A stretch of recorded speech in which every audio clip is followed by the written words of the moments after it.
बिस्मिल्लाहिर्रहमानिर्रहीम। अस्सलाम वालेकुम नाज़रीन, लाइव डॉक्टर शाहिद मसूद के साथ मैं हूं नाला अली। नाज़रीन, वज़ीर आज़म शहबाज शरीफ साहब और वफाकी वज़रा की जानिब से प्रेस कॉन्फ्रेंस करते हुए रज़ाकाराना तौर पर तनख्वाहें और मरागात न लेने का ऐलान किया गया। दूसरी जानिब जेल भरो तहरीक का आगाज़ करते हुए शाह महमूद कुरैशी साहब समेत दीगर रहनुमाओं ने आज गिरफ्तारियां पेश की। इसी हवाले से साबिक़ वज़ीर आज़म इमरान खान साहब ने कहा कि कारकुनान के दिलों से जेल का डर ख़त्म करने के लिए हमने जेल भरो तहरीक का आगाज़ किया है। इस समेत दिन भर जो हम मौज़ूआत रहे उन पर बात करेंगे। हमारे साथ स्टूडियो में मौजूद हैं डॉक्टर शाहिद मसूद। अस्सलाम वालेकुम डॉक्टर साहब। वालेकुम जी, आपको भी। डॉक्टर साहब, आज जेल भरो तहरीक का बाकायदा आगाज़ हो चुका है, गिरफ्तारियां रहनुमाओं ने पेश की। ये जेल भरो तहरीक किस तरफ मामलात को लेकर जा रही है? देखिए, पहले तो आपने जो इस सवाल की तरफ मैं भी आता हूँ, लेकिन पहले जो वज़ीर आज़म साहब और बाकी जो उनके साथ वज़रा ने बात की, उसमें जो नुकात, एक बात तो उनकी, ये तो सब जानते हैं कि IMF के साथ मुआहदा, उसके नतीजे में महंगाई आएगी। ठीक है, एक तो बात उन्होंने ये की। और महंगाई पहले आ चुकी है, जाहिर है उनकी पहले से कंडीशंस थी। दूसरी बात उन्होंने शबाशी साहब ने की कि 75 सालों में अहले सरवत ने कुर्बानी नहीं दी, लेकिन अब उन्हें कुर्बानी देनी पड़ेगी। ये बात भी उनकी दुरुस्त है, ठीक है, कि 75 सालों में अहले सरवत ने कुर्बानी नहीं दी, लेकिन अब मुल्क के खातिर उन्हें देनी पड़ेगी। ऐसे जुमले को थोड़ा सा मेरे ख्याल से करके, यानी कुछ तो अहले सरवत को कुर्बानी देनी पड़ेगी, और उसमें से एक हिस्सा ऐसा है जिसको मेरे ख्याल से कुर्बान करना पड़ेगा। सही, ठीक है, ये बात भी उनकी दुरुस्त है। अच्छा, फिर उसके बाद जो उन्होंने कहा कि आखिरी मराहल में मुज़ाकरात IMF के साथ, बहुत दुरुस्त, बिल्कुल दुरुस्त बात है। ये तमाम शराइत हमें पूरी करनी पड़ेंगी, जाहिर सी बात है। और उसके साथ उन्होंने फिर ये कहा वही कि सब्सिडीज़ को कुछ गरीबों के लिए जारी रखेंगे और वो सारा, लेकिन तूफान बहरहाल आता रहेगा महंगाई का। और ये बात उन्होंने जो इम्पोर्टेंट बात की कि उन्होंने कहा वफाकी वज़रा मुमलिकत मामले ख़ुसूसी मुशीर जो हैं वो तनख्वाहें और मरात ना लेने का फ़ैसला किया। अच्छा, तो जिस तरह पहले गुजारा करते थे वैसे गुजारा करेंगे, और गैस बिजली टेलीफोन के बिल अपनी जेब से खुद अदा करेंगे जी। ये सारे लोग काम क्या करते हैं वैसे? मतलब ये जो बिल आएंगे बिजली के, जेब से अपने अदा करेंगे, तो ये काम क्या करते हैं? काम मतलब कहाँ पे बिल आएंगे? फ्लैट के बिल आएंगे कि झुग्गी के बिल आएंगे? इनकी रिहाइश गाहें जो हैं ये अपने बिल खुद देंगे, तो मतलब महल्लात जो हैं उनके बिलों में, और एक फ्लैट, और मतलब एक जो शख्स एक क्वार्टर में रहता है, या किसी एक कोई इस मुल्क के जो आम लोग घरों में रहते हैं, उनके बिलों में और बाकी बिलों में कोई फ़र्क नहीं है। मतलब एक घर का बिल अगर किसी के लिए 20,000 या 10,000 देना मुश्किल हो रहा है, और कोई कह रहा है कि मैं अपनी जेब से 12 लाख का या 50 लाख का बिल भी दे रहा हूँ, तो ये क्या है? ये तो बड़ी अच्छी बात है कि वो बिल अपनी जेब से देंगे, लेकिन फिर ये भी तो है कि वो बिल कितने होंगे, फिर इस पर भी हम बात करेंगे ना कि कितने बिल किसने दिए और कौन क्या काम। बात अच्छी है, मगर इसके अंदर भी सवाल से सवाल निकल रहा है ना कि कैसे काम करते होंगे मुख्तलिफ शख्सियात, तो क्या कैसे देंगे अपने पास से? आपको याद है एक दफ़ा इमरान खान साहब ने कहा था मेरी तनख्वाह इतनी कम है मुझसे गुजारा ही नहीं होता। जी बिल्कुल। तो मतलब फिर पता चले ना कि ये बिल जो है आखिर कौन क्या काम करता है। सियासत पार्ट टाइम होती है, ये सियासत फुल टाइम हो रही है। जी जी जी जी जी, जरे जाहिर सी बात है। अच्छा, लग्जरी गाड़ियाँ वापस ली जा रही हैं, और फिर उसके बाद नीलाम कर दिया जाएगा। अब लग्जरी गाड़ियों की नीलामी भी एक खेल है इस मुल्क में। अब मुझे नहीं पता आइंदा कैसे होगा, ये भी एक खेल है कि लग्जरी गाड़ियाँ नीलाम किसको होंगी, टेंडर निकलेंगे, इसको भी छोड़ें आप। और बात अच्छी है, लेकिन मैंने कहा इसमें भी खेल है कि लग्जरी गाड़ियों की नीलामी हो रही है। अच्छा, और उनसे गाड़ियाँ वापस ली जा रही हैं, लेकिन नीलामी में ज़ाहिर नज़र रखी जाएगी और पैसे सरकारी ख़जाने में जमा होंगे। ये अच्छी बात है, ये अच्छी बात है, ठीक है, लेकिन इसमें कोई खेल नहीं होना चाहिए। अच्छा, उसके बाद उन्होंने कहा सिक्योरिटी की एक गाड़ी की ज़रूरत है वज़रा को, बिल्कुल ज़रूरत है। इकॉनमी में सफ़र करेंगे अंदर बाहर, बिल्कुल बहुत अच्छा फैसला है। मावन अमला जो है वो बैरून मुल्क दौरों पे साथ नहीं जाएगा, बहुत अच्छा है। और काबीना अरकान 5 स्टार होटलों में क़याम नहीं करेंगे। अच्छा, अब ये थोड़ा सा सवालिया निशान है, क्योंकि वहाँ तो कॉन्फ्रेंसेज अगर आप जा रहे हैं म्यूनिक सिक्योरिटी कॉन्फ्रेंस में, इस पे थोड़ी सी बहुत ज़्यादा, बहरहाल महंगे होटल नहीं, लेकिन बहरहाल अगर कई होटल्स ऐसे हैं जहाँ पे रुकना पड़ता है वज़ीर आज़म को, या बहरहाल अब ये देखते हैं कि इस पे क्या होता है। मतलब इस पे मैं थोड़ा सा फ्लेक्सिबल, हाँ ये ठीक है कि वो सरकारी दौरे और वो सारा, लेकिन ये है कि कई दफ़ा ऐसा होता है कि बाहर जाते हैं तो आपको ऐसी जगहों पे ही रुकना पड़ता है जहाँ पर आप मुलाकातें करें उनके साथ। फॉरेन मिनिस्टर हैं तो फॉरेन मिनिस्टर से मिल रहे हैं तो आपको देखना पड़ता है, लेकिन ठीक है। अच्छा, उसके बाद ये कि जून 2024 तक पाबंदियाँ होंगी गाड़ियों पे। अच्छा, ठीक है ठीक है ठीक है, काफ़ी सारी इसमें चीज़ें ठीक हैं, लेकिन लेकिन इसमें अब सब नहीं तमाम एक, चीजें होंगी है, अब नहीं इस पे इस, इम्प्लीमेंटेशन। नहीं अब देखें ना, अब शहर के वस्त में मौजूद तमाम सरकारी सरकारी रिहाइश गाहें फरोख्त की जाएंगी। हम्म। शहर के वस्त में मतलब कौन सी सरकारी रिहाइशें, मतलब गवर्नर हाउस फरोख्त किया जा रहा है, कौन सी सरकारी रिहाइशें, ये वजाहत हो जाती ना अगर, मतलब वज़राए आला का हाउस, सरकारी रिहाइशें, रिहाइश गाहें, तमाम सरकारी रिहाइश गाहें फरोख्त की जाएंगी शहर के वस्त में। तो गवर्नर हाउस भी आते हैं, उसमें मिनिस्टर्स के तो, अपार्टमेंट्स भी उसमें हैं तो डॉक्टर साहब। हाँ, उसमें तो सेक्रेटरीज हम्म। के घर, उसमें तो बाकी जो घर बने हुए सारे, अगर वो रिहाइश गाहें फरोख्त की जा रही हैं तो क्या है, किन को फरोख्त की जा रही है, मतलब गवर्नर हाउस किसको फरोख्त होगा लाहौर का, ये तो इमरान खान साहब ने भी ऐलान किया था लेकिन वो हो नहीं सका। यूनिवर्सिटी बनाने का। यूनिवर्सिटी नहीं, उन्होंने तो यहाँ कहा था ना वजीर आजम हाउस, ये तो शहर का चले बस नहीं भी है, तो गवर्नर हाउस पंजाब का, और ये थोड़ा सा मेरे ख्याल से जोश खिताबत में बात हो गई।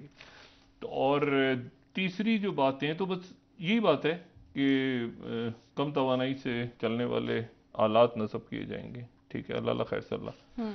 और उन्होंने चीफ जस्टिस साहिबान, देखिए ये ठीक है, लेकिन असल बात वही है, वो सवाल जो असल था कि काबीना के अरकान, ये क्या सारे इतने सारे 85 अरकान अगर ये काम मतलब ये तनख्वाहें वगैरह नहीं ले रहे तो फिर ये कौन सी खदमत खल्क के तहत है। असल बात ये है ना, मतलब कौन सा काम हो रहा है, इतनी इतने ज़्यादा लोग रखने की फिर ज़रूरत क्या है। तनख्वाहें तो बहुत मामूली से लेते हैं, कई आप अरब खरबपति लोगों के पास जाए ना, हम्म। तो वो आपके सामने अचानक अपने आप को दिखाने के लिए वो कहती हैं यार वो बेटा जरा नीचे से वो ले आना जी। दाल और तंदूर की रोटी। अरबपति होते हैं वहाँ हम्म। तंदूर, अच्छा जी आप खाएंगे जी, अच्छा ये आप, हाँ मैं तो बस यही खाता हूँ। और अब से हाँ वो ऐसा मुतादिद ऐसा शो करेंगे, आप कहेंगे यार इससे ज्यादा गरीब आदमी कोई नहीं है। और मुतादिद वज़रा के पास पोर्टफोलियो भी नहीं है डॉक्टर नहीं साहब। नहीं, पोर्टफोलियोज को मैं वो बात नहीं कर रहा, मैं जो बात कर रहा हूँ वो ये है कि वो तो एक पोर्टफोलियोज के बहुत बहुत लोग हैं एक ही जगह पे, हम्म। किसी किसी वजारत में बहुत सारे लोग हैं, और मावन खसूसी मुशीर आगे मावनीन है। नाम भी नहीं याद, बारह। तो इशू ये है सारा कि उनकी तादाद, ये एक प्रॉब्लम है, और वो जी। शहबाज शरीफ साहब का प्रॉब्लम नहीं है, वो इस, ये जो साख्त है ना जिसमें बहुत सारी पार्टी हैं, वो उसके अंदर जो है, यहां कोई एक टिश्यू पेपर के डब्बे नहीं लोग छोड़ते, यहां बोतलें उठा के ले जाते हैं पानी की सरकारी। ये क्या बातें कर रहे हैं, अब ये हो जाए तो हो जाए, ये माजरत के साथ ये चलें देखते हैं, ठीक है, इसके देखते हैं, इक़दामात मतलब होते देखते हैं, नजर आ रहे मतलब हैं नहीं, डॉक्टर साहब मतलब आपको। देखें इंप्लीमेंट को, असल में बात यह है कि इन बातों को उस पे करेगा कौन, मतलब कौन करेगा, मतलब इम्प्लीमेंटेशन बिस्मिल्लाह जरूरी है। कहां से होनी चाहिए, जी। मतलब जिन जो हमारे मतलब सियासतदानों से बिस्मिल्लाह होनी चाहिए ना, पहले अब सब अपने अपने जो घर हैं वो उसको कहें कि हम सब एक एक क्वार्टर में शिफ्ट हो रहे हैं कल से, या दो दो बेडरूम या तीन तीन बेडरूम के घरों में फ्लैटों में शिफ्ट हो रहे हैं सारे, और बाकी हमारी सारी जायदादें ये हम दान करते हैं। अब मसला ये है, ये तो ऐसे हो ना, ये होना चाहिए, और हमारे अंदर बाहर जितने पैसे हैं उसमें से इतना हम रखते हैं और इतना हम देते हैं, और इसे सियासतदान नहीं, सारी आपकी एलिट क्लास, फिर मजा आएगा ना। अच्छा जी, तो ये हो गई बात। अच्छा, और नहीं, और मुझे पता है किसी को 1 मिनट अपनी जेब से देंगे तो किसी का आ रहा है 50 लाख बिल महीने का बिजली का, लोगों के 70-70 लाख 1-1 करोड़ से ऊपर आ रहा है बिल, और देते हैं, इतने बड़े बड़े महलात हैं उनको देते हैं इस मुल्क में। तो सवाल ये है कि वो तो अपनी जेब से देना तो ये कोई इशू नहीं है, सवाल ये है कि वो 1 करोड़ या 80 लाख या 70 लाख का बिल जिसमें कोई तस्वुर भी नहीं कर सकता, वो देने के काबिल कैसे हुए, पैसा कितना है, ये भी तो एक सवाल है ना। वजीर आजम साहब को चाहिए कि इसके ऊपर भी एक कमेटी ना बनाए, फिर उसमें और बहुत सारे मसाइल खड़े हो अखराजात जाएंगे। आ इसकी भी, जाएंगे। हाँ, इसकी भी तहकीकात करें। जेल भरो दूसरी तहरीक डॉक्टर साहब। बात, उधर जेल भरो तहरीक बड़ी अजीब है, बड़ी अजीब जेल भरो तहरीक है। ये इनको बहुत बात हुई, बहुत दफा इनको कहा। देखें, जेल भरो तहरीक जो पहले चली है माड़ी दौर में, बाकी उसमें ये प्रेशर में आ गए। जो बात हुई ना हुकूमत की तरफ से, जी। जो बात हुई, ये उसके प्रेशर में आ गए। जो मुझे तरीका ये होता है कि आप आज हो गए शाह महमूद कुरैशी साहब गिरफ्तार, असद उमर साहब गिरफ्तार, आजम स्वाति साहब गिरफ्तार हो गए, मुराद राज साहब गिरफ्तार हो गए, ये लोग आज हो गए। कल अब कौन होने जा रहा है? असद कैसर साहब ने अ- कहा है कि पेशावर से। असद कैसर साहब कल होंगे, जी। परवेज खटक साहब भी हो जाएंगे, महमूद खान साहब भी हो जाएंगे, कल वहां से हो जाएंगे, परसों पिंडी से हो जाएंगे। अच्छा, इसमें तरीकाकार ये होता है कि पहले कारकुन जाते हैं, कारकुन जेल, बहुत सारे मतलब जेल भरो है ना, तो जेल भरो में लीडरशिप चली गई पहले, और लीडरशिप को वो भेज रहे हैं दूर। मेरी भी कुछ देर पहले बात हुई, उन्होंने कहा 1 महीने तक किसी को मिलने की इजाजत नहीं होगी। 1 महीने तक, अभी तक जो हुकूमत का इरादा है वो ये है कि शाह महमूद कुरैशी साहब से 1 महीने कोई नहीं मिल सकेगा, ये तन्हाई में रखेंगे उनको, ठीक। जेलों में, कहते तन्हाई और टाइप जो डॉक्टर जगह साहब है। दफात क्या है? दफा नहीं नहीं, जो 144 भी के है वो खिलाफ दफा वर्जी? 144 की वो उठा लिया उन्होंने। ठीक। अब मसला ये है कि अभी इनिशियली उनका इरादा ये है, अभी मुझे नहीं पता कि इसके ऊपर कल वो करते हैं कोई फैसला या नहीं करते, क्योंकि ये तो अब उनको वो है ही नहीं ना कि पेश करना है, कब करना है, ना कोई वकील है ना कुछ है, वो तो जेल भरो है। तो जेल भरो के अंदर तो अब वो बाहर कैसे आएंगे वापस? जी। वो तो गए, मतलब उनकी जमानत भी, वकील ही नहीं है उनके। ये देखें, मेरा इनको ये था कि वो तहरीक चलाएं जिसके नतीजे में आप इलेक्शंस की तरफ जाएं। मुल्क मतलब इलेक्शन में जाना है, या जेलों को भरने से कैसे इलेक्शन होगा? देखें, यानी फिर लीड कौन? परसों प्रेशर आ जाएगा, फवाद चौधरी साहब क्यों घूम रहे हैं बाहर, शिबली फराज क्यों हैं, आप क्यों हैं, वो क्यों हैं, तो सब जेलों में चले गए। तो कारकुन जो हैं वो, अच्छा, उनको उनकी जमानत भी नहीं करानी, तो वकील बाहर वो बैठे हुए हैं। इशू ये है, अब फिर जब ये सारे खाली हो जाएंगे, जब सारे रहनुमा गायब हो जाएंगे, और कारकुनों को भी तो किसी ने देखना है ना, देखभाल करनी है, कारकुनों को भी देखना है किसी ने। मतलब मिसाल के तौर पे कोई भी पंजाब के सदर घूम रहे हैं या बाकी लोग घूम रहे हैं, मैंने सुना आप क्यों नहीं गिरफ्तार हुए? क्योंकि आपने इसको बरकरार रखना है ना। कल ये हो गए, परसों पिंडी से हो गए, उसके बाद अगले दिन कौन, सारे गिरफ्तार हो गए, तो मुझे बताएं लीड फिर। कौन करेगा नहीं तो फिर जो, नहीं तो फिर जो कारकुन है, उनको पता चला कि ये 1-1 महीने के लिए, 2-2 महीने के लिए मुलाकाती नहीं आ रहा, मुलाकात क्योंकि वो इस तरह से गिरफ्तार हुए ना कि हमने तो जेल भरना है, तो जाएंगे हम, और मतलब है कि इस तरह, ये पता नहीं।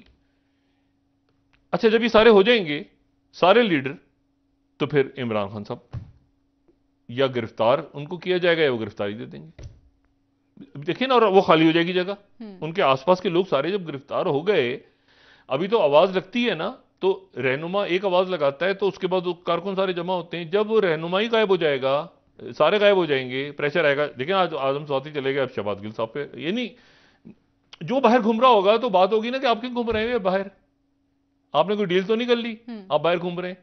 भाई वाइस चेयरमैन चला गया पार्टी का, सेक्रेटरी जनरल चला गया, सूबाई सदूर जा रहे हैं, कराची से इमरान इस्माइल साहब, ये सारी क्यादत चली जाएगी। तो उसके बाद ये होगा कि वो कारकुन जो है, यानी फैमिली, यानी ये तो, ये जेल, वो कह रहे हैं जेल भरने की जरूरत ही नहीं, तो काफी जेलें खाली हैं। देखिए ना, उन्होंने केपी से आ गया है कि जी वहां पे मर्दान की जेल, मतलब पंजाब से उधर भेज देंगे, उधर से भेज देंगे, क्योंकि कुर्बान, वो कह रहे हैं कि ये तो कुर्बानी देने के लिए अंदर आए हैं ना, तो इनको तो प्रॉपर हम उसी तरह रखेंगे ना। जी। अच्छा, तो अब मतलब मिलने की भी इजाजत नहीं होगी। अच्छा, मिलने जाएगी ये, और फिर उसमें भरेंगे, फिर कारकुन बाहर जो होंगे, वो कारकुनों को जाके फिर क्योंकि ये इसको रखना होगा। अगर कल असद कैसर साहब, मुझे नहीं पता था कि आज सारे लोग देखें, शाह महमूद कुरैशी साहब, असद, आज शाह महमूद कुरैशी साहब को गिरफ्तार, या कोई और रहनुमा देता अलामती गिरफ्तारी, और 7 कारकुन होते, 50-60-100। कल फिर एक रहनुमा देते, 50-60-100। परसों तो ये चलता रहता, प्रेशर तो चलता रहता। जब ये एक ही दिन में सारे गए, और कल बाकी भी गए, और परसों सब बाकी भी गए, तो ये तो 4 दिन में सब गए अंदर। और फिर इमरान खान साहब की मुशावरत कैसे, आसपास उनकी सिक्योरिटी ये नहीं कि कारकुन है की आदत। अच्छा, जो होंगे वहां पे मौजूद, जो कह रहे हैं हम साथ हैं, तो कारकुन से कह रहे हो आप कौन है भाई, आप क्यों नहीं गए अंदर? वर्कर्स जो बाकी होंगे, तो ये किस मुफ्तियर की लीडरशिप को पहले जाना था, किसको बाद में जाना था, किसको क्या, वो इतना प्रेशर शायद आया है कि सभी जो है ना वो एक ही हल्ले शाह गुल्ले में महमूद चले गए। कुरैशी साहब ने कहा है कि मुझे खान साहब ने मना किया था कि गिरफ्तारी ना दें इसमें, खान क्या? साहब ने सही मना किया होगा ना भाई। देखिए बात यह है कि सभी बंद हो गए, तो उसके बाद अब देखें ना, आज मुझे नहीं पता कि कारकुन कितने गिरफ्तार हुए हैं, लेकिन लीडर्स को तो हमने देखा है, एग्जैक्ट नंबर आ जाएगा। ऐसे नहीं होता। एमआरडी की मूवमेंट में या अदलिया बहाली तहरीक में या बाकी जगहों पे जी जब गिरफ्तारियां हो रही थीं या जो जमानतें भी हो रही थीं, गिरफ्तारियां भी हो रही थीं, अब इशू ये है कि पता चला वो जब अंदर हैं तो अंदर ही उन पे करप्शन के मुकदमात भी कायम हो गए, अंदर ही केस भी खुल गए, अंदर ही सब। ये इसको बैठ के एक बड़े तरीके के साथ स्ट्रेटेजाइज, क्योंकि जाना है इलेक्शन की तरफ खान साहब को। जी अच्छा उधर जो है वो मुझे ये नहीं समझ में आ रहा इसमें बात, ये इमरान खान साहब की नाअहली और गिरफ्तारी का इरादा है और प्लान भी सारा है, लेकिन यहां पे इशू ये है कि जो नाअहली है उसकी जो ड्यूरेशन है तमाम प्रोसीडिंग्स की, वो ड्यूरेशन क्या होगी? मतलब मैं ये इसलिए पूछ रहा हूं, ये बात मेरे इसलिए जहन में आ रही है कि 2016 अप्रैल में, 2016 अप्रैल, ये है गालिबन 3 अप्रैल, 3 या 4 या 2 ऐसे करके शुरू पहला हफ्ता अप्रैल का, उस वक्त पनामा पेपर्स आए थे।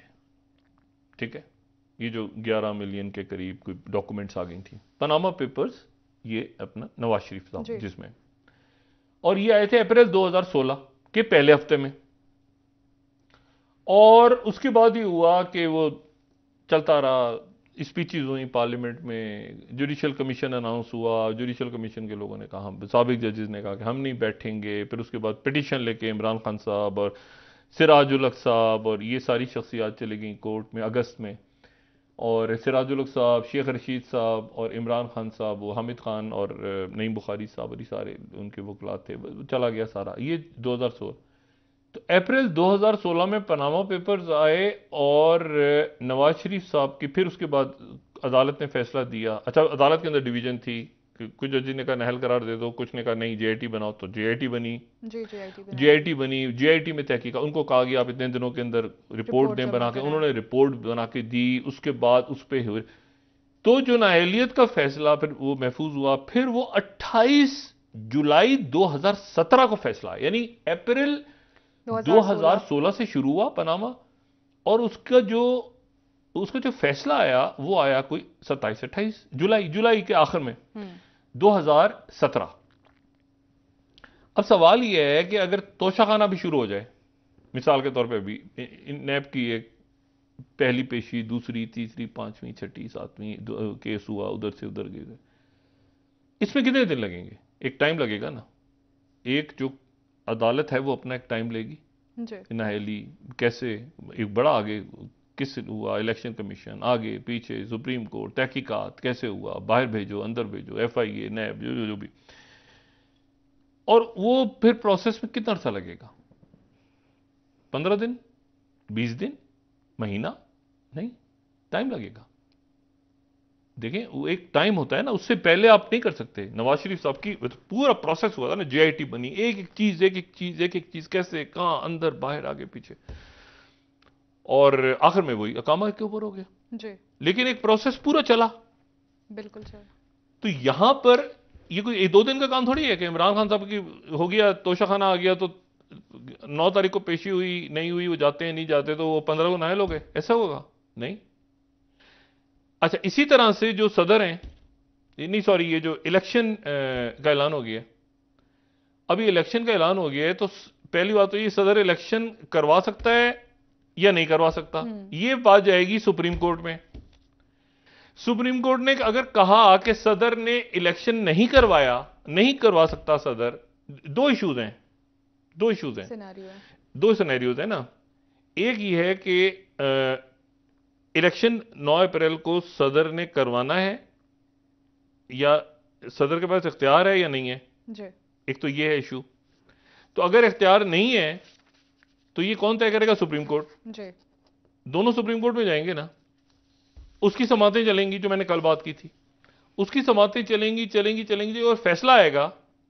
जब फैसला आ जाएगा कि फर्ज करें अप्रैल में, मैं कह रहा हूं ना, ये लेट चीजों की टाइमिंग्स कुछ अभी अभी चीजें फ्लूइड कहते हैं ना, वो अभी चीजें हवा में हैं बहुत सारी।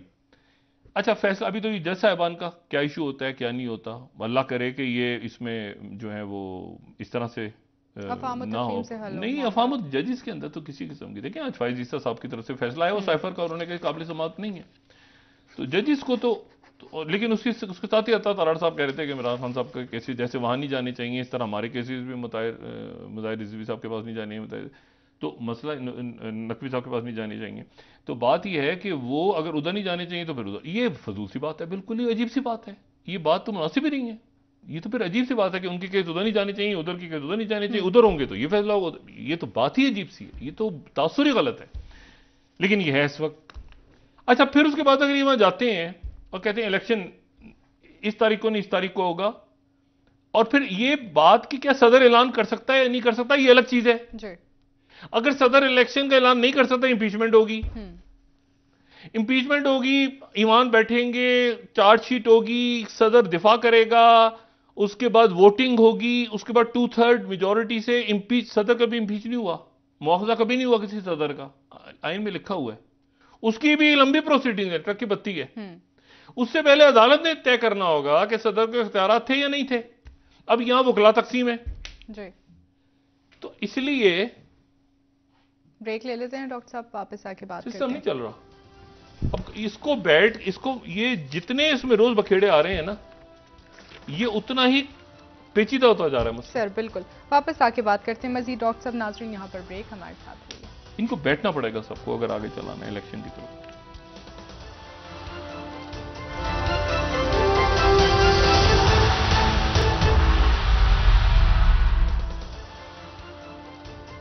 वेलकम बैक नाजरीन। जी डॉक्टर साहब, आज खिताब करते हुए खान साहब ने कहा कि अगर 90 दिनों में इंतखाबात नहीं कराए जाते तो फिर आवाम सड़कों पर निकले।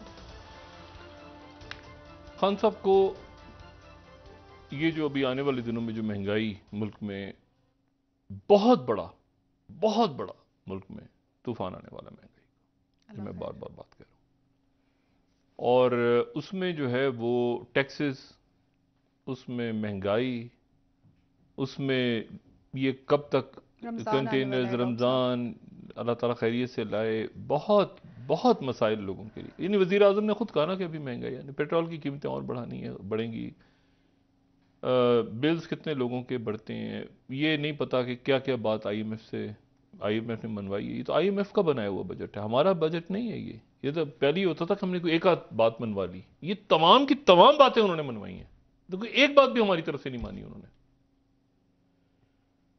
खुद वजीर आजम ने साहब ने कहा ना कि वो उन्होंने लकीरें निकलवाई हैं, तो कोई, इसका मतलब है कोई बात नहीं मानी उन्होंने, ठीक है। और सारा का सारा जो है वो, अब इस पूरी सूरत हाल में अगर ऑपोजिशन थी तो वो तो इमरान खान साहब और वही बात कर रहे थे, बाकी तो उस पर कोई बात नहीं करेगा।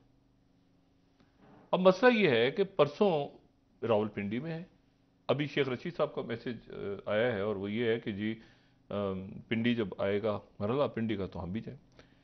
मसला यह है कि अगर रावलपिंडी भी चला गया, यानी शेख रशीद साहब भी गिरफ्तार हो जाते हैं और तमाम ही रहनुमा गिरफ्तार हो जाते हैं, और इस दौरान जो है वो फिर उसके बाद ये होगा कि एक दिन ऐसा आ गया, मिसाल के तौर पे 4-5 दिन में सब गिरफ्तार हो गए, जो जा रही है ना स्पीड, उसमें तो एक दिन यानी पेशावर से देंगे तो सभी गिरफ्तार हो जाएंगे सारे, असद कैसर, परवेज खट्टक, महमूद खान, तो फिर उसके बाद घूम घाम के फिर कहां तक, देखिए ना, मुझे नहीं पता, मेरा तो बहरहाल स्ट्रेटेजी जो बननी थी वो बनी। इमरान खान साहब ने वही कहा उनसे कि आप ना हो, लेकिन वो शाह महमूद कुरैशी साहब ने सबसे पहले गिरफ्तारी दी। अच्छा, इसी दौरान जो है वो मुख्तलिफ जेलों में इनको शिफ्ट किया जाएगा, और वो उनका कोई लॉयर भी नहीं है, भी लॉयर तो नहीं है ना, तो उनको कभी मर्दान से उधर ले गए, कोटलखपत से उधर ले गए, उधर से उधर ले गए, उधर सिंध ले गए, उधर ले गए, कुर्बानी देनी है आपने तो आप थोड़ी बात करेंगे, ना मीडिया को पता ना किसी को पता, ठीक है, ना वकील हैं कोई उनके। ये एक बड़ी अजीब सी स्ट्रेटेजी है। मतलब मैं सिर्फ अभी इसको जरा समझने की कोशिश कर रहा हूं कि इसको इस स्ट्रेटेजी में कि सारे ही चले गए 4-5 दिन में, तो फिर ये जो महंगाई के ऊपर और ये अदालत के अंदर जो मामलात थे कि भाई ये जो है ये मुकदमात कैसे लड़े जाएंगे, अच्छा फिर खवातीन भी जाएंगी, फिर ठीक। उसके बाद अच्छा ये भी हो सकता है कि उसके बाद फिर सदर पे ये प्रेशर आ जाए, मतलब सदर जो हैं उन पे ये प्रेशर आ जाए कि भाई आपके सारे लोग तो गिरफ्तार हो गए हैं, तो आप क्यों माने सदर में बैठे हुए हैं, तो सदर ही वो मुआखजा। इम्पीचमेंट से पहले ही वो सोचें कि यार वाकई मेरे तो सारे लोग चले गए, तो मैं यहाँ क्यों बैठा हुआ हूँ, तो मैं भी उठ के जाता हूँ आफ्ताब सुल्तान साहब की तरह। देखिए एक बात तो आएगी ना, भाई इमरान खान भी अंदर, तो शाह महमूद भी अंदर, तो असद कैसर भी अंदर, तो ईवान सदर में वो बैठ के तकरीर कर रहे हैं, उनकी तो तुक नहीं बनेगी। या तो ऐसे हो ना, इसकी स्ट्रेटेजी मुझे नहीं, मैं अब देखते हैं ना आने वाले दिनों में, क्योंकि ये तो होता है कि इतने हजार कारकुन भर गए और वो बाहर जो लीडर हैं वो उन अब इमरान खान आइसोलेशन में चले जाएंगे ना, ये स्ट्रेटेजी है जिसमें किसी ने फंसा दिया इनको। देखिएगा आप कल, अभी तो परवेज खटक आवाज लगाते थे, तो मुराद सईद ने आवाज लगाई कारकुन, अब मुराद सईद भी अंदर, तो ये भी अंदर, तो वो भी अंदर, तो भाई आवाज कौन लगाएगा, जो आवाज लगा रहे लोग कहेंगे तू अंदर जाना पहले, तू क्यों नहीं जाता, वो भी गया अंदर। ठीक और है, डॉक्टर साहब इसके फिर नीचे नताइज के क्या नहीं, नीचे निकलेंगे के ये लेवल देखें, गिरफ्तारियों फिर की मैं बताऊं सूरत ना, में? फिर निचली सतह भी होता है कि एक तो कारकुन आपस में, और फिर ये होता है कि जितने यहाँ जाए ना यार, आज ऐसा ना हो कि तहरीकी दम तोड़ जाए यार, 5 दिन हो गए 6 दिन हो गए, तो वो पता लगा 6 दिन बाद जो है, अच्छा उसकी दूसरी बात जो है वो ये हुआ कि कारकुनों को लाहौर में आज अजीब तमाशा हुआ है, वहां पर कारकुन ये समझे, अगर आप मनाजिर देखें, कारकुन ये समझे कि पुलिस ने गिरफ्तार कर लिया है, तो वो उनमें से बहुत सारे कारकुन गाड़ियों पे चढ़ गए, और गाड़ियों पे चढ़ के वो पुलिस वालों को, वो इसमें कंफ्यूज हो गए कि ये गिरफ्तारियां हैं, वो शायद पुलिस गिरफ्तार करके लेके जा रही है, तो उन्होंने वो गाड़ियों पे चढ़ गए, हालांकि वो अगर रजाकाराना गिरफ्तारियां दे रहे हैं तो फिर तो फुल वगैरह, वो कंफ्यूजन हुआ, वो पता ही नहीं था उनको कि सब उन्होंने कहा शायद हमारे लीडरों को लेके जा रहे हैं, अच्छा वो भी एक अजीब सा हुआ सिलसिला। तो मसला ये है कि उसमें एक नाम अनाउंस होने चाहिए थे पहले कि आज ये शख्सियत देगी, फिर कल ये देगी, शाह महमूद गिरफ्तार हो गए, उसको एक हाइप बनती, फिर उसके बाद परवेज खटक हो गए, फिर वो सारों ने ही कोई मशवरा ऐसा दिया है कि सब अंदर जाओ भाई के साथ, ठीक है, किन्ने किन्ने जाना है, उस किन्ने किन्ने जाना है वाला खेल भी नहीं हुआ, वो सब नहीं जाना है, वो सब गए, आज उधर से होगा, कल उधर से, परसों उधर से होगा, खत्म। ये बड़ी अजीब, ये तो मुझे नहीं पता क्या, और खान साहब अकेले बाहर। अच्छा खान साहब की तबीयत ठीक नहीं है, उनका जो मतलब आप देखें जिस तरह वो अदालत में पेश हुए हैं, उनकी तबीयत ठीक नहीं है। अब मसला ये है कि उनको जाना है, उन्होंने आना है, उन्होंने पेश होना है, उन्होंने, और फिर ये होगा कि खान को वो शुरू हो गई ना हुकूमत अभी से कि ये खुद बैठा है और ये कारकुनों को, लीडरों को भेज रहा है, तो खान साहब पे प्रेशर आएगा, और खान साहब तो उस दिन खान साहब जो पेश हुए थे उनसे चला नहीं जा रहा था, तो अगर वो उस हालत में आप उनको उठा के जेल में गिरफ्तार करते हैं और अंदर डाल देते हैं जेल और में, अब सब क्योंकि मुत्तहिदा स्ट्रेटेजी है हुकूमत ना, हुकूमत देखें ये सियासी स्ट्रेटेजी, वो ये कहेंगे कि भाई एक मिनट, इनका वाइस चेयरमैन गया, इनके ये लोग गए, इनके ये लोग गए, ये देखो बैठा हुआ बाहर, यही कह रहे तो हैं। खान साहब की सिक्योरिटी की जो भी, तो खान साहब का इसी स्पीड से सारे चले गए, तो खान साहब मुशावरत किससे करेंगे, अभी तो फवाद चौधरी साहब बीपर दे रहे हैं, आज से शिबली फराज साहब बात कर रहे हैं, आज तो बाकी लोग मीडिया पे तो है ना, शेख रशीद साहब है, परसों के बाद कोई मीडिया भी नहीं होगा, कोई रहनुमा ही नहीं होगा, जो होगा कहेंगे ये क्यों बैठा बाहर, ये क्यों बैठा बाहर, ये क्यों बैठा बाहर, ये क्यों नहीं अंदर जा रहा, तो बात कौन, वकील भी क्यों कहेंगे जी वो तो अपनी मर्जी से गए हुए, वकील भी सारे घरों में चले गए, अच्छा फिर वकीलों में भी प्रेशर आएगा, यार आप भी तो थे ना, तो आप भी गिरफ्तारियां देना, वकला तहरीक में वकीलों ने और डॉक्टर गिरफ्तार, अभी तक वजह नहीं हुआ कि किन वकला दफात। तहरीक में वकीलों ने भी गिरफ्तारियां दी थी ना, बिल्कुल याद है सर, बिल्कुल हमारी याद जो है। तारीख एमआरडी की मूवमेंट हुई है, वाकई तमाम हुई है आगे वकला ने। पीछे, उसमें बड़े बड़े वकील जो हैं वो एज अ, यानी जो जो पॉलिटिकल फिगर्स भी होती हैं, तो वो भी गिरफ्तारियां देते हैं ना, तो आप ये तो मतलब है कि उनको भी गिरफ्तार होना पड़ेगा।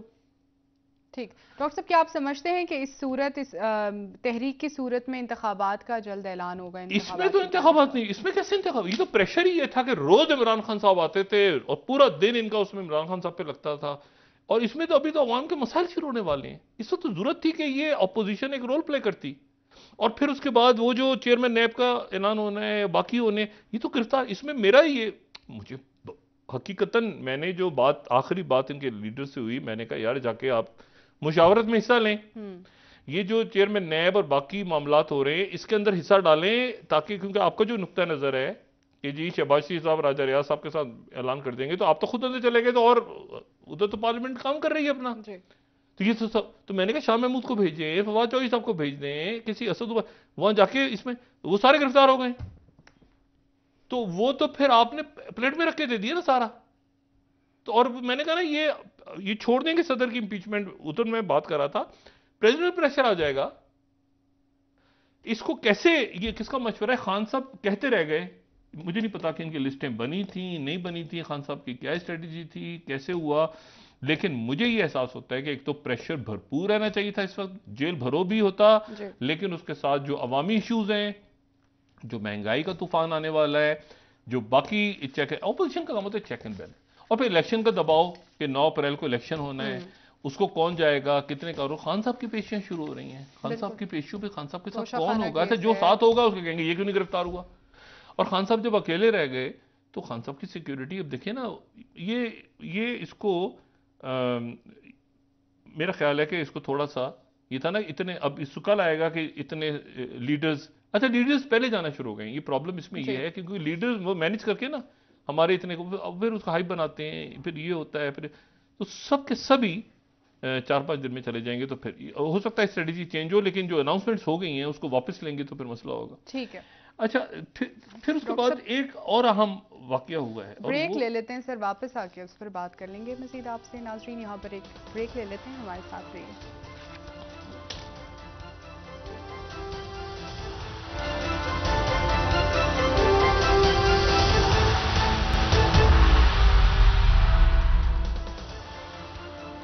वेलकम बैक नाजरीन। जी डॉक्टर साहब, सवाल वही कि इस वक्त जो जेल भरो तहरीक का आगाज़ हो चुका है, अगर तमाम सियासी रहनुमा पीटीआई के गिरफ्तारियां दे देते हैं तो अवाम को फिर उसके बाद इस सरबराही अवाम की कौन करेगा और उसके बाद के हालात किस तरफ जाते देखते हैं? रहनुमाई जो है ना अवाम की, यही एक सवाल था कि अवाम की रहनुमाई फिर उनको दिखाएगा कौन कि ये आगे कैसे जाना है हमने। ठीक है, और यही वो इशू है जो मैंने अभी डिस्कस किया कि सारे ही लोग अगर अंदर चले जाएंगे तो यही वो सवाल है जिसको मैंने उठाया था। एक बात मैं यहाँ पे और कहूँ, और वो ये है कि देखें, ये जो चाइना की इन्वॉल्वमेंट हुई है ना यूक्रेन में, ये बड़ी इंपॉर्टेंट है, बहुत इंपॉर्टेंट, कि चाइना के अभी तो उनके टॉप डिप्लोमेट गए हैं, जो उनके डायरेक्टर हैं फॉरेन ऑफिस के, लेकिन वांग यी, लेकिन अब शी जिनपिंग भी आ रहे हैं। रशिया, जो प्रीमियर शी जिनपिंग का दौरा है रशिया का, वो कंफर्म है। वो कब होता है, यानी वो हो सकता है मार्च में, हो सकता है अप्रैल में, हो सकता है 9 मई को। 9 मई को जो रशिया है वो अपना यौम फतह मनाता है रशिया जी, क्योंकि ये वो तारीख है जिस तारीख को सोवियत यूनियन ने शिकस्त दी थी। और उनके Soviet union second world war में ये एक ही ग्रुप था ना, सोवियत यूनियन, फ्रांस और ये अमेरिका, और ये सारे एक साथ थे, तो इन्होंने मिलके जर्मन को शिकस्त दी थी, हिटलर को। तो वो है तारीख 9 मई। वहाँ पर 8 मई को मनाई जाती है बाकी मुल्कों में, क्योंकि वहाँ पर जो है वो, जैसे फ्रांस में ये 8 मई को गालिबन विक्ट्री डे होता है, यहाँ 9 मई है क्योंकि इन्होंने उस दिन माना जब जर्मन ने यहाँ पे, यानी जर्मनी के अंदर सरेंडर हुआ। सही। तो उस दिन 9 तारीख को एक बड़ी विक्ट्री परेड होती है, उसमें प्रेसिडेंट पुतिन ने लास्ट ईयर भी, उससे पहले भी खिताब किया था। और जर्मनी के कुछ इलाकों में, क्योंकि जर्मन शिकस्त खा गए थे, तो वहाँ पे कुछ इलाके ऐसे हैं जर्मन्स के जहाँ पे end of second world war कह के वो निकल जाते हैं, क्योंकि वो कोई उनके लिए अच्छा दिन नहीं है हिस्ट्री में। लेकिन इशू ये है कि अब जो चाइना की इन्वॉल्वमेंट हो गई है यूरोप के अंदर, कि जी प्रेसिडेंट, उन्होंने मतलब प्रेसिडेंट पुतिन से मुलाकात हुई है वांग ली की, और फिर उसके बाद जो है वो विजिट भी करने जा रहे हैं आने वाले दिनों में। तो ये, और इसको एक्सेप्ट भी कर रहा है फ्रांस, कह रहा है कि अच्छा जी चाइना का रोल, अच्छा सारे कह रहे हैं चाइना का रोल, तो चाइना का रोल एज, यानी मसालहत के लिए चाइना का रोल। मशरक़ वस्ता के बेशुमार ममालिक जो चाइना की तरफ चले गए हैं इस पूरे साल में, अफ्रीका, लैटिन अमेरिका, तो ये एक बड़ा चैलेंज है अमेरिका और नेटो ममालिक के लिए कि वो कैसे आने वाले दिनों में चाइना का इन्फ्लुएंस यूरोप के अंदर, यूरोप की बड़ी जंगबंदी में चाइना का रोल कंट्रोल करते हैं। अच्छा, दूसरी जो बात है इसमें वो ये है कि मुज़ाकरात हुए हैं पहली दफा बीजिंग में जी, इंडिया और चाइना के। बीजिंग में ये जो सरहदी तनाज़ा था, इस पे कमांडर्स की मुलाकात होती थी। कहाँ होती थी ये? कभी पुराने LAC के उस तरफ, कभी इस तरफ, कभी उस तरफ, कभी इस तरफ, कमांडर्स की। ये जो है ये डिप्लोमेट्स की हुई है। ये वर्किंग ग्रुप एक पुराना वर्किंग ग्रुप है। अच्छा। और ये वर्किंग ग्रुप 2019 में बना था, इसकी मीटिंग वगैरह लेकिन फिर खत्म हो गई थी। अब ये है कि बीजिंग में इसकी ये मुलाकात हुई है चाइना के डिप्लोमेट्स और इंडिया की फॉरेन मिनिस्ट्री के डिप्लोमेट्स। और उस मुलाकात में ये तय हुआ है कि अब अगली जो मीटिंग है वो जल्द बुलाई जाएगी। यानी उसका कोई ऐसा उसके नतीजे में कोई ये पॉस्चरिंग, लेकिन एक बर्फ पिघली है, ठीक है ना, कि यहां से इंडिया के लोग बीजिंग में गए हैं और वहां जाके मुज़ाकरात किए, तो एक बर्फ पिघली है। अब इस बर्फ वो किस तरह ट्रांसलेट होती है इस तनाज़े में, जो कि पुरानी एलएसी जिसको इंडिया कुछ और कहता है और चाइना, वहां कैसे ट्रांसलेट होती है वो भी आने वाले देखना है। लेकिन ये बर्फ पिघलना बहुत इंपॉर्टेंट है कि इंडिया से बीजिंग में मुज़ाकरात हुए चाइनीज के साथ। बहुत शुक्रिया डॉक्टर साहब। नाजरीन, प्रोग्राम का वक्त खत्म हुआ, कल इंशाल्लाह दोबारा आपसे मुलाकात होगी। मुझे नाला अली को इजाजत दीजिए। अल्लाह हाफ़िज़ जी डॉक्टर। अपना दोस्तों रिश्तेदारों गिरदनवाह के लोगों का सब ख्याल रखिएगा।